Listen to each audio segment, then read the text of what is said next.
What's up, everybody? Welcome back to Runescape Dragonwilds. This game is pretty awesome. Right now we are busy building our house. I'm going to show you guys the house in the future video, probably really soon actually, but this right here is a great location to build your house, by the way. I wish I'll be showing you in a future one, but in this one I'm going to be showing you guys top 10 tricks I've got for beginners in this game to help you out to progress faster or just to make life a little bit easier. There is so many different tips and tricks I could do, so if you guys want to see more tips and tricks, then be sure to put it in the comments down below and I'll be sure to make more videos like this. Let's go ahead and jump on into it. First trick on the list is to knock down the rune crafting essence in order to mine it. So I noticed that a lot of people didn't know you can actually knock down the rune essence. There's actually a couple different ways you can do this. You can do this by equipping a staff and then hitting it, literally. Boom, knocks it down. Another easy way to do it is to cast your rock explosion and then kind of aim it right in the middle of the rune crafting essence. So rune essence, we're gonna pop it right there, and then boom, done. I didn't hit that last one, but once again, you can just use your staff and then knock it down. Whoops. The staff. There we go. And then there we go. Once it's on the ground, you can simply just go ahead and mine your rune essence the normal way. But a lot of people were leaving their rune essence just floating around and not actually getting all the rune essence. So this is a pretty quick and easy way to get all the rune essence. And you'll notice too that sometimes it's all clumped up in the air at the same time, and you can actually get pretty close to all of it all at once, which is really nice. This next one is probably going to be like a combo for some people, because I think for some people they didn't realize you could actually open these in the first place. But also, before we jump to the next one, I want to invite you to our RuneScape Dragonwilds Discord server.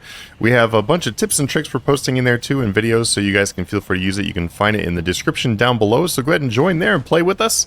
But anyway, with this one, we've got our Goblin packs and our Garu packs. So for these, I don't know if you know, but you can actually just click them to open them like this. And then, so if you right click them, it actually opens them and gives you resources, which is usually runes and rune essence. So the tips and trick for this one though, besides just being able to open these, is if you right click on each one, it'll actually queue them up. Kind of like the revolution in RS3 combat. But once you've queued them up, it makes opening these a lot easier if you have a lot of these. Makes it very chill, very quick and easy. You can do this with pretty much everything too, so if I want to like go ahead and drink water, eat food, and everything all in the same queue, you can do that. And it will just keep on going through your queue as you go, which makes it very simple to be able to multitask a whole bunch of things at the same time. Up next is to be able to hit multiple trees and other items, including rocks and whatever, with your spells or with your tools. This is going to give you way more XP and just speed up the whole gathering process. So if I'm using this one attack right here, the astral projection, then I can hit multiple trees, which most of you probably already know this one.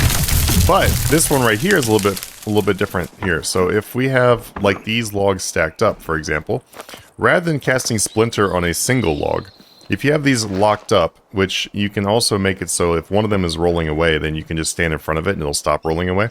But you can actually use Splinter, for example, on two at the same time.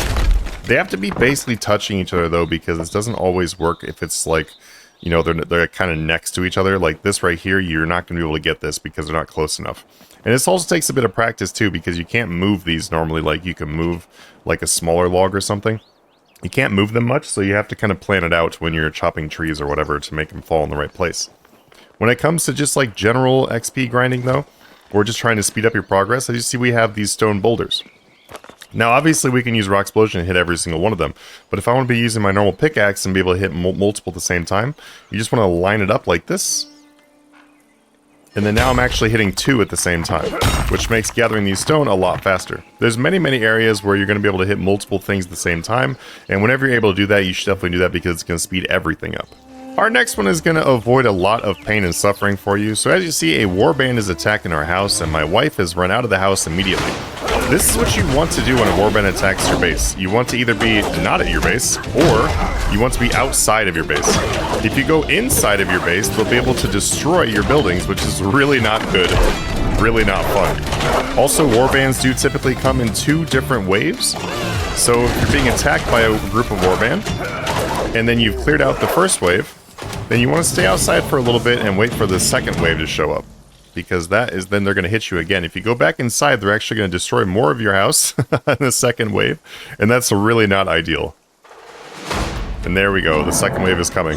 I honestly really hope that they do change the warbands and make it so they can't break your house or something, because this is really, really not a great game feature.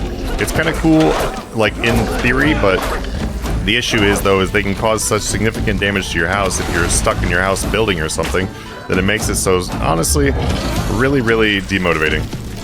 Next one up is going to be a combat tip. This is going to make your life a lot easier. So, even though we don't have magic enabled yet, so as you know, right now, magic is disabled, it's coming soon, you can actually still use magic, and you can still crank out some pretty good damage and whatnot with magic, you just can't level it at all. So what you want to do is to carry a staff with you pretty much at all times, not only for the rune essence like I showed you before, but in situations like this. So as we can see, this Thane right here has a shield, and if I was to go up and start attacking him, it's not going to go very well. I want to use my magic attack to stun him out. So enemies that have a shield are going to be able to be stunned out, and then don't get hit like I just did. But it's really, really useful. Now if I back up again, I can then hit him with a charge magic attack, which stuns him again, but for a short period of time. Now he's got his shield back up, magic, and then back into melee. And I'm making a clip right now, so this is not the cleanest thing ever, but if you were to like really time this out, what you can do is you can perfect guard right after he shield breaks, and that'll make these fights a lot easier. In our previous video, I mentioned how you can get construction done really, really quickly, and that is a really highly recommended thing to do early in the game. That way you can unlock the personal chest spell, because a personal chest spell will make your life a lot easier, being able to store a ton of items. So I would highly recommend that one of the first things you do in the game is to maximize your construction and get to level 40. So a really cool trick to make it so that goes kind of quickly, since we're only going to have access to ash logs in the beginning for the most part, we're going to be building stairs or roof pieces. Now, if I build a bunch of stairs or roof pieces, either one, and I build them like this right here, this will save you a lot of time when deconstructing them, because if you're deconstructing them, you only have to do the bottom of it, and then they will all fall at the same time, which is fantastic. If you do poles or like other pieces like the square tile and stuff, it's going to be annoying, because with these square tiles you're going to have to go back and destroy each individual one.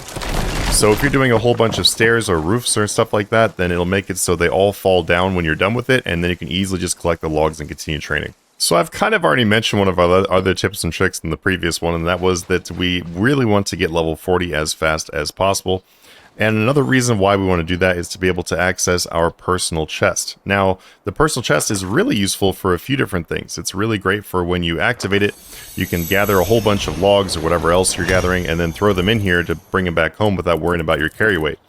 The other thing I'd really recommend putting in here would be like food, water, things like that, so you don't have to carry them and take up all of your space, because the food and stuff, it's unfortunate in this game that you have to eat and drink so often. So in order to make that a little bit better, you can store your food and whatnot in here. But the main thing you're going to want to store in your personal chest too, if you're not doing a gathering run, is to put your vault cores and everything in here in order to be able to make lodestones.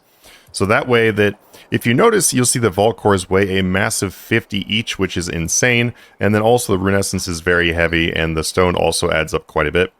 This makes it so whenever you want to, you can freely just go ahead and grab your resources when you find a good spot you want to put a lodestone, and then just go ahead and build your lodestone right there, which is really, really awesome. Makes it very convenient, and that way you always have them on you no matter where you are.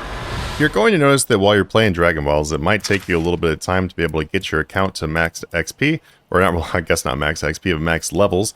And right now we don't have anything above level 50 released, but you can still gain XP past that and get ready for the next patch updates, which will be adding new skills and stuff like that.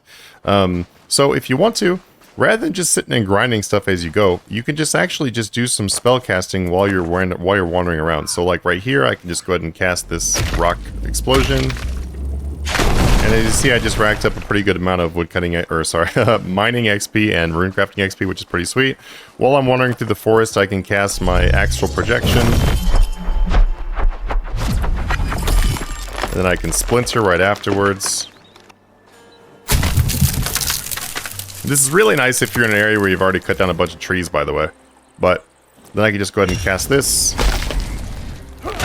Give myself 300 XP and a wood cutting, and then just continue about my day. This is a really great way to do it because this way you're going to be able to cap out your XP and stuff like wood cutting and rune crafting and things without actually having to grind them out. And that'll make it so that by the time you're done with all the quests and stuff, you should be pretty much capped on the current level caps. Our last tip for this video is once you have access to a brewing cauldron, it's going to be time to make some potions. So what we've done in our house is we've made a bunch of chests that actually have pretty much all of our resources. I think we've used pretty much all those Haralander, by the way. But we've got all these Manatee here to use. So Manatee is going to be a really useful one for making the XP boost potions. So all you have to do simply is just go ahead and go in here and then make it with clay vessels and red berries and stuff like that. But it'll vary depending on what you're trying to make. But what you're able to make is you're able to make these focus rune crafting or focus mining. These are going to make it so that you get a lot more XP while you are training. You can also make things like lumberjack potions to make it so that you have a stamina cost reduction. Your focused attack is going to give you more XP in your attack. And then also there's other ones that'll make it so you can have like anti-poison for the blight swamp. You've got different ones that'll increase your attack damage. You also got different drinks you can make, which are going to be for like evasive, which reduces the stamina cost of dodging, stamina cost of sprinting. These are all super useful to make, and that way you can carry them around while you're playing the game and make your progress and also just make life easier. A really great idea, by the way, is to go to your lodestone right outside your house and then just have a lodestone that is right next to some of the materials. So right here we have a lodestone that is like in the swamp. So as you can see, there's a Manatee right there. We have a bunch of clay right here. There's another Manatee there. If I teleport to this one right here, there's lots of herbs. So gathering the herbs does not have to be a pain in the butt. So once you've gotten access to the Whispering Swamp, you can just simply put some lodestones here, and that way you can very easily come back and be able to gather whatever herbs you want for your potions, which makes, yeah, the whole gathering process just a lot easier as well. Anyway, guys, I hope this video was helpful. Definitely planning on making some more content, so if you guys want to see specific things, then you can go ahead and put in the comments down below, and for sure, hit that subscribe and the like, and I'll see you guys in the next video. Have a good one.